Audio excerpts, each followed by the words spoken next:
07 Commanders. I'm Commander Will Fearion, leader of the Vortex Squadron, and today it's going to be a day of days, Commanders. We're going to talk about Squadrons 2.0, the Vanguards update, and the Squadron carriers. And I say we get right into that.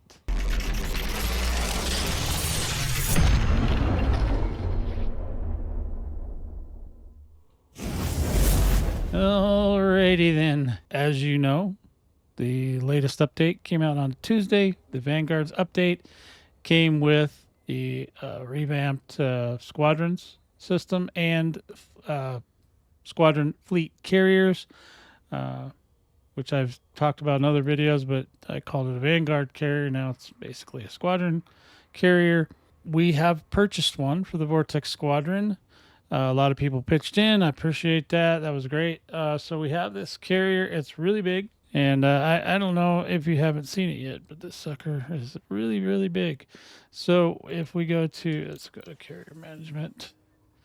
We're going to go to carrier management first, just so you can see this big, giant thing and all this stuff you can do in here. It's almost identical to the other carrier system, but there are some differences. And I'm going to talk about some of those things that may be still a challenge to get fixed or, updated down the road. There's definitely some things not in this system yet, and we'll talk about that in here in a little bit. We also have, along with the Squadron carrier, you also get to set up your Squadron. Now, if you already had a Squadron, it'll convert it.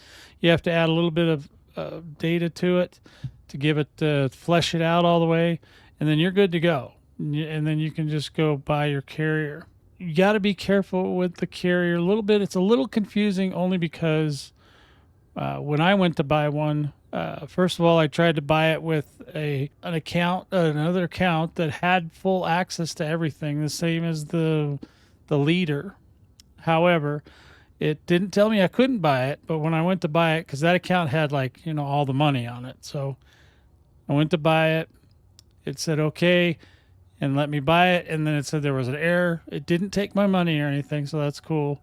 It just crashed out, and so I did that like twice, because you got to check. And then I went back to my original, I transferred all the money over to the Squadron carrier so I could transfer it to, well, I can't remember. I either did a direct transfer, or I transferred it through the carrier to put it on the original account that was the fleet carrier leader at the time, or the Squadron leader, excuse me. So once I did that, I went back, bought the carrier. It worked fine. It came out right away, which I love. I always hated that the other carrier system was like you had to wait sometimes upwards of 30 minutes before the carrier popped out. This thing came like right out. It was right where it said. Once you buy a carrier, the only one other tricky thing is when I went to buy a carrier, a Squadron carrier, it told me that the serial number was going to be like the exact serial number of my other, my original fleet carriers that I still have. And I was worried that it was going to overwrite the other one, but it doesn't. It actually changes the Squadron carrier's identification number to, like you see on this one, it says VS99. That's the 4-digit Squadron ID that you put in when you create a Squadron. The Squadrons now are like 10,000 credits, so it's not expensive. The carrier it's roughly 25 billion credits. And you can, if you've been doing any of this stuff, they basically made it so any commander could pretty much make enough money to buy one of these things over the last month. So, if you didn't participate in that, you didn't have to participate a lot. You could make, probably a billion or more, a sitting at least, so, and there was plenty of days you could have got in there and got enough money for this. So if you didn't, that's fine. There's still the other carriers too. I'm not going to say that this is going to replace all carriers. Obviously it won't, especially for solo players where the 5 billion is much easier to achieve and it does everything they'll need for themselves, and it'll be cheap for the upkeep. The upkeep nowadays, credits is really not a problem anymore for in this game. This game used to like really keep you poor and with credits, but nowadays they really just pretty much throw credits at you if you're willing to just do whatever little tasks they want you to do. Or I participated in the Thargoid War. I made gazillions of credits, and now I'm giving those credits back to the economy, guys. So, in any event, it's basically the same as a normal carrier. If you've not owned a carrier before, this would be totally new to you. But yeah, this one's out here. It's kind of in the dark, but it looks pretty sweet. So it's big. You can see how big that sucker is. Look at them. Oh yeah.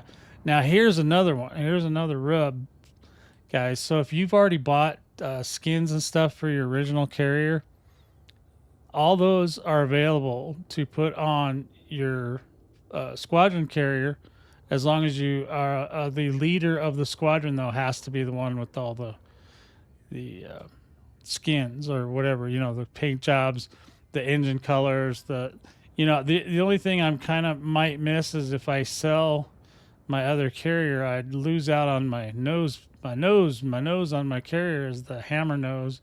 And I don't know if that's going to be something they're going to let us do later. I do like the way this carrier looks, though. It's very nice. It's very sharp. It doesn't look like they just slapped two carriers together. So I'm really appreciative of that.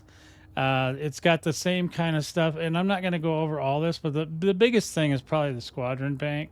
And you can open that from here in your carrier, which you'll get into this first, actually. So because you'll end up wanting to set up your squadron. And the squadron will have the bank, and you can see all kinds of things that are going on. Like we've had lots of transactions going on over here. People have donated monies, and it shows all that. You can find all that information out from in here. I haven't figured out everything yet. Like I'm not 100% sure. I think the personal assets they were saying was something to do with ground stuff, and I don't do ground stuff, so I was kind of like, okay, whatever, commodities and stuff. You can do all kinds of things to segregate where the money goes or who's got access to it and all that kind of thing. It's all very, it's going to be something that we're going to learn over time, and I will probably talk about it more and more and more. I'm sure I'll talk about it on Saturday, 2 p.m. Mountain on the live stream. So make sure you show up then for that. Also, you can also put in ships and stuff like that and commodities and all that. But the ships are still there. The ships cannot be engineered, but you can A-rate them. So you can A-rate everything that you need to A-rate except for the life support and the other one. What's that other one? Life support and a scanner. I can't remember the other thing. But anyway, you guys know what I mean. If you built a ship before, because the meta is... There's a couple things that are D-rated, the rest are A-rated. Build one of those, throw it in the squadron bank, and then give it to... You can either give it to whoever individual wants it, or they can... I don't know if they just grab it and go. I haven't actually tested that part yet, but we'll get there eventually. I'm not... For my squadron, this isn't as important because all of our guys are a little bit more they're not totally new, right? So the first thing we make them go do is go get their engineering on, all that stuff, because the stuff that we fight, an unengineered ship a lot is not really gonna get you where you need to be. So we do that. You got your permission groups, you got everything. You can set up groups. See this, I've already started moving money around and commodities around and fuel and all that. So that's stuff that's all work in progress. When you go to your, this is another two things that I could mention right here is in the carrier services on the squadron carrier under advanced maintenance. You cannot buy limpets. Come on, Dev. That is like one of the most important things in the whole game. You're telling me I can't buy me a limpet? So I got to tell the boys, okay, before we go out with our limpets, boys, just remember we got to stop by a station on the way out and get some limpets. Wrong answer. So that's one thing that irritates me. And then it might be the worst thing though. That's really everything else seems to be fairly okay. It's a little bit of a learning curve because you got to kind of redo your thinking from a solo kind of a mentality where the carrier belonged to the individual person to now where it belongs to multiple people, or a squadron basically. And so you got to kind of change your thinking just a smidgen. But whatever carrier you're sitting on at the time, if you go to carrier management, it'll go to that carrier. So I should go to my current carrier, the one I'm sitting in, right? This is the squadron carrier. And you can do everything from here. And otherwise, there's another way. You can go over here. You can go over to the 4 panel is what we call it because it's on the 4 key by default, or it's the right panel, or it's the the ship panel. Any event, whatever the heck you call it, there's a squadron carrier tab, and then there's a carrier management tab. So you can still control your other carrier as well. So I'll just pop that open. Hopefully it'll work. And yeah, so well, we're waiting for things to load. Oh, there it goes. See, it's got the hammerhead on the front. I love that hammerhead, man. That's my favorite.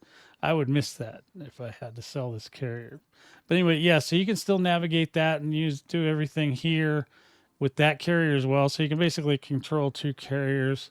Obviously, on the new squadron system or the new carrier, you can also assign access for people to be able to drive the carrier around or move it or whatever. There's all kinds of different little access rights, and I'm not going to go deep in right now on all the different options. I'm just going to go over some of the things I noticed. I was able to get this set up pretty well. I'm not sure if I'm 100% okay, but there's also the squadron tab. The squadron, this was here before. You just hit the squadrons, and then obviously this is where you would set up your squadron if you hadn't already. I've already got mine set up. It automatically converted the old squadron to the new, and then now you have all these options of things you can do to change things around, and ranks and permissions and applications. You got two applications. So like right now I have 2 applications. I think they've both been approved. Yeah, they are. Back. Let's see, faction.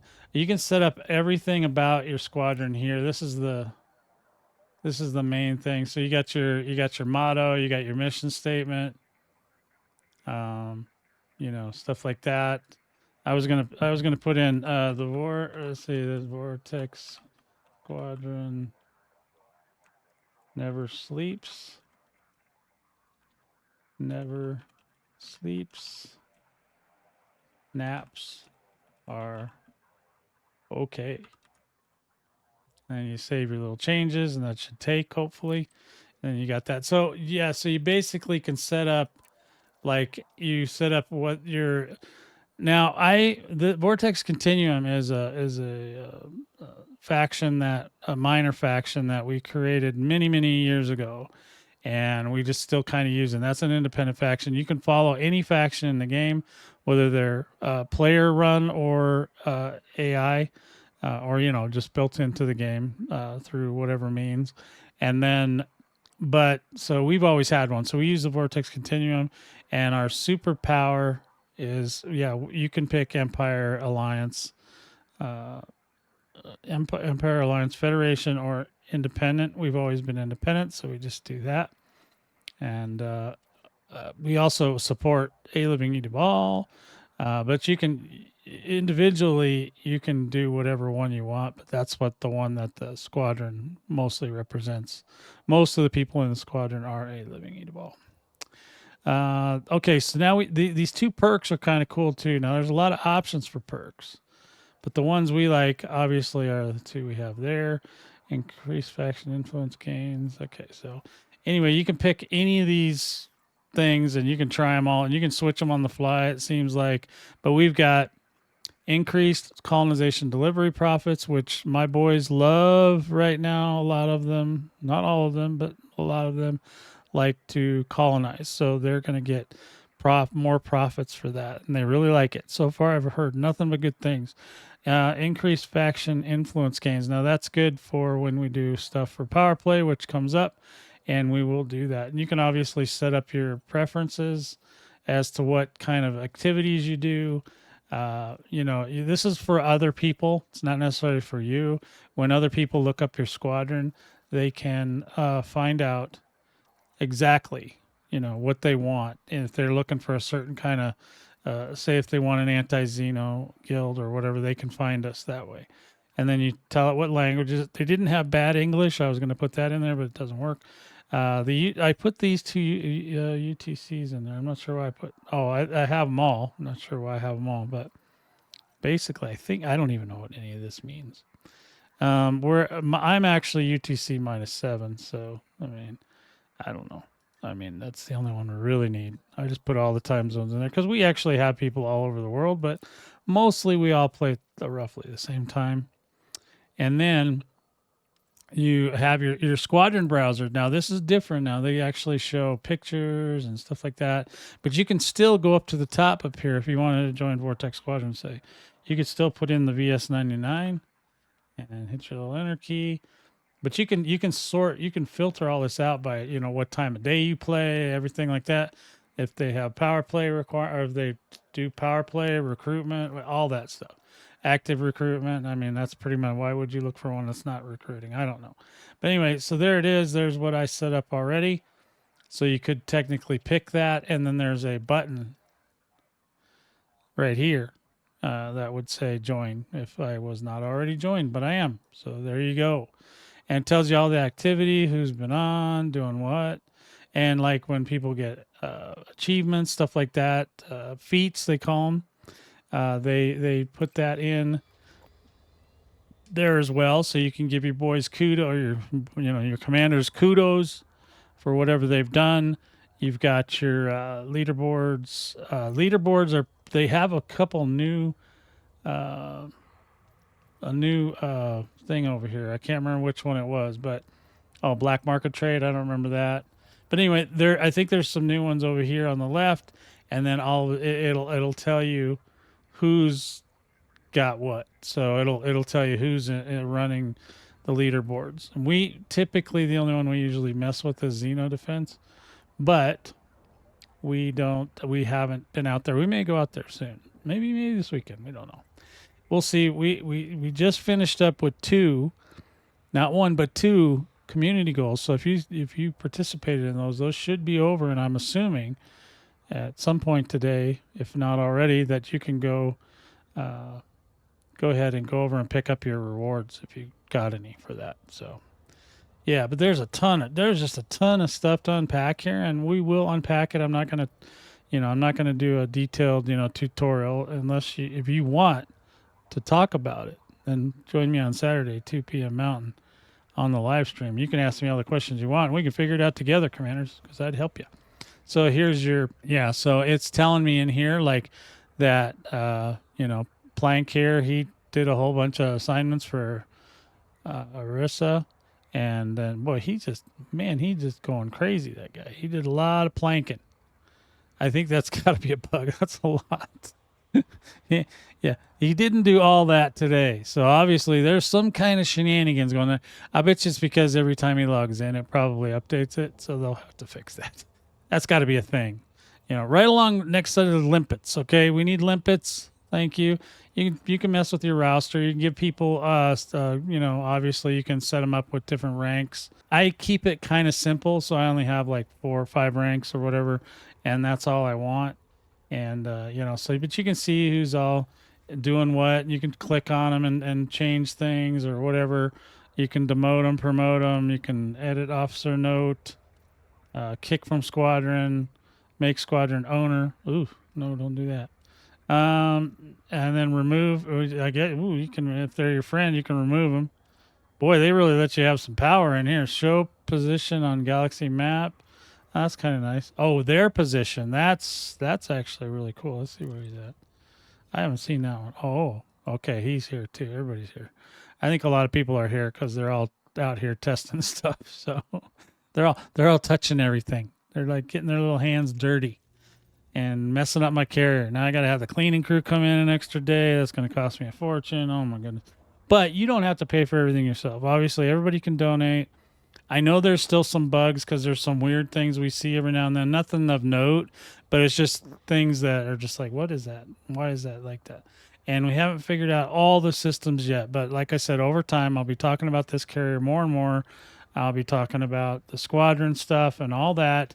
And you know, like I said, you're probably going to see an increase in squadrons of one because there's a lot of rich solo guys running around out there with, you know, billions and billions just burning a hole in their spacesuit, and they're going to want to go out and get this big carrier. It's great. It can be great for colonization. However, it doesn't work with the SRV connector or SRV survey. Doesn't work with that, and I'm not sure that it will because it's a shared resource now instead of a single account to a single carrier. So it may or may not work. We'll see. We haven't heard anything about an update for that yet. But if you do use that that plugin, you might want to hold off, or if you don't care, just go get your carrier. But it does have a different. The carrier, the squadron carrier, has the same ID number as your squadron. So VS99 is our squadron ID, but that's also now the carrier ID. So it's different than a normal one would have a 3 letters dash and 3 more letters. This does not need that. Everything's still going to be unique, but you can only pick, at least at the time that I made my squadron a long time ago, it only lets you do 4. It may eventually go to 6 or something. We don't know. But, if it does, we'll figure it out. But for right now, it's all good in the hood, my friends. So that's where I'm going to leave it for now. I'm going to come back to this, so don't go nowhere, Commanders. Come join me Saturday, 2 p.m. Mountain on the YouTube channel, youtube.com/Battle Vortex. Get in there. Let's talk about this stuff, and let's figure it all out together.